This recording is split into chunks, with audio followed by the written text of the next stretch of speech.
بسم اللہ الرحمن الرحیم۔ السلام علیکم ناظرین۔ حضرت حمزہ رضی اللہ تعالیٰ عنہ کے قبول اسلام کے صرف 3 دن بعد 6 نبوی کو حضرت عمر فاروق رضی اللہ تعالیٰ عنہ تلوار لیے اپنے گھر سے نکلے۔ بنی زہرہ کے ایک فرد نے پوچھا، کدھر کا ارادہ ہے؟ حضرت عمر فاروق بولے، میرا ارادہ حضور صلی اللہ علیہ وآلہ وسلم کو قتل کرنے کا ہے، نعوذ باللہ۔ کہنے والے نے کہا، ایسا کرو گے تو بنی ہاشم اور بنی زہرہ کیا تمہیں چھوڑ دیں گے؟ حضرت عمر فاروق نے کہا، معلوم ہوتا ہے کہ تم بھی اپنے آبائی دین سے نکل چکے ہو۔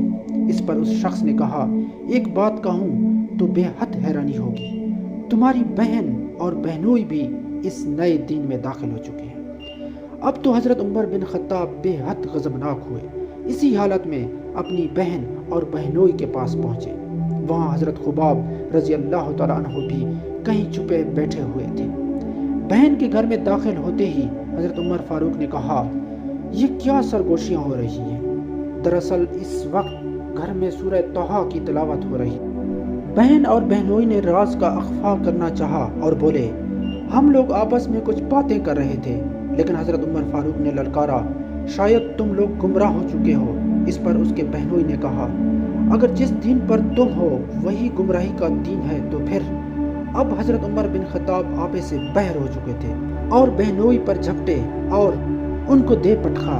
اس موقع پر آپ کی بہن نے اپنے شوہر کو حضرت عمر بن خطاب کی گرفت سے چھڑانا چاہا، لیکن انہیں بھی تماچے رسید کیے اور اس شدت سے ان کا چہرہ لہو لہان ہو گیا۔ اس موقع پر حضرت عمر کی بہن نے غضبناک ہو کر کہا، عمر، تمہیں اگر یہ معلوم ہو جائے کہ تم راہ حق پر نہیں ہو تو جہاں تک میرا تعلق ہے، میں اللہ کو معبود حقیقی اور حضور صلی اللہ علیہ وآلہ وسلم کو اللہ کا نبی برحق جانتی ہوں۔ حضرت عمر فاروق اس حالت سے مایوس ہو گئے اور اپنی بہن سے وہ اوراق مانگے جن کی کچھ دیر پہلے تلاوت کی جا رہی تھی۔ چنانچہ حضرت عمر رضی اللہ تعالیٰ عنہ کے کہنے پر بہن نے یہ اوراق دینے سے انکار کر دیا، اس لیے کہ اوراق کے پڑھنے کے کچھ آداب تھے، یعنی کہ پڑھنے والا طیب اور طاہر ہو۔ حضرت عمر فاروق نے فرط تجسس سے ان آداب کو برتنا قبول کیا اور غسل اور وضو کے بعد کتاب معرفت دیکھنی شروع کر دی۔ سورۃ طٰہٰ کا مطالعہ کرتے ہوئے آخر آپ اس آیت پر پہنچے جس کا ترجمہ کچھ اس طرح ہے، بے شک میں ہی اللہ ہوں، میرے سوا کوئی معبود نہیں، میری ہی عبادت کرو، نماز قائم کرو۔ یہیں تک پڑھنے پائے تھے کہ حضور صلی اللہ علیہ وآلہ وسلم سے ملاقات کی زبردست خواہش بیدار ہوئی اور اپنی بہن کی طرف دیکھتے ہوئے فرمایا، مجھے محمد صلی اللہ علیہ وآلہ وسلم کے پاس لے چلو۔ یہ سنتے ہی حضرت خباب رضی اللہ تعالیٰ عنہ جو چھپے ہوئے تھے وہ بھی باہر نکل آئے اور کہا، عمر، مجھے یقین سا ہے کہ حضور صلی اللہ علیہ وآلہ وسلم کی یہ دعا کہ اے اللہ، اسلام کو عمر بن خطاب یا عمر بن ہشام کے ذریعے تقویت بخش، گویا تمہارے ہی حق میں قبول ہو چکی ہے۔ اس وقت حضور صلی اللہ علیہ وآلہ وسلم دار ارقم میں جلوہ فرما تھے۔ یہ مکان صفا کی گھاٹی میں تھا۔ حضرت عمر رضی اللہ تعالیٰ عنہ دار ارقم کی طرف چل دیے۔ وہاں اس موقع پر حضرت طلحہ، حضرت حمزہ اور کچھ دوسرے جان نثار حضور صلی اللہ علیہ وآلہ وسلم کے پاس بیٹھے ہوئے تھے۔ حضرت عمر کو آتے دیکھ کر لوگ خائف سے ہو گئے۔ اس پر حضرت حمزہ نے فرمایا، کوئی مضحکہ نہیں، عمر ہے تو کیا ہوا؟ اگر عمر کی ذات سے اللہ کو بھلائی منظور ہے تو یہ مسلمان ہو جائے گا، ورنہ ہم سب آسانی سے اسے ہلاک کر سکتے ہیں۔ اسی اثناء میں حضور صلی اللہ علیہ وآلہ وسلم پر نزول وحی ہو رہا تھا۔ آپ اسی عالم میں باہر نکل آئے اور حضرت عمر کا گریبان تھام کر ان سے مخاطب ہو کر فرمایا، عمر، کیا تم نہیں مانو گے؟ کیا تم ولید بن مغیرہ کے ذلت امیز انجام کے منتظر ہو؟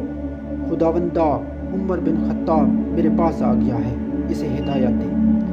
جلال نبوی اپنا کام کر گیا تھا، لہٰذا اسی وقت حضرت عمر فاروق رضی اللہ تعالیٰ عنہ نے کلمہ شہادت پڑھا اور دار اسلام میں داخل ہوئے۔ اس کے بعد فوراً ہی حضرت عمر فاروق رضی اللہ تعالیٰ عنہ نے حضور صلی اللہ علیہ وآلہ وسلم کو مخاطب کر کے فرمایا، یا رسول اللہ صلی اللہ علیہ وآلہ وسلم، اب گھاٹی سے باہر نکل آئیے۔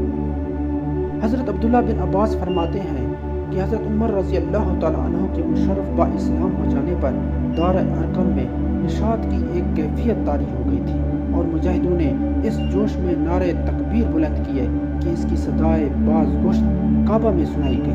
اسلام قبول کرنے کے ساتھ ہی حضرت عمر نے حضور صلی اللہ علیہ وآلہ وسلم کو مخاطب کر کے سوال کیا، اے اللہ کے رسول، کیا ہم حق پر نہیں ہیں؟ جب حضور صلی اللہ علیہ وآلہ وسلم نے اسبات میں جواب دیا تو عمر فاروق نے کہا، حضور جب ایسا ہے تو اعلان حق میں ہم کیوں چھپ رہے ہیں؟ اس کے بعد حضور صلی اللہ علیہ وآلہ وسلم دار ارقم سے باہر نکل آئے۔ اسی موقع پر حضور صلی اللہ علیہ وآلہ وسلم نے حضرت عمر بن خطاب کو فاروق یعنی حق اور باطل میں حد فاصل قائم کرنے والا کہہ کر پکارا اور یہی آپ کا خطاب بن گیا۔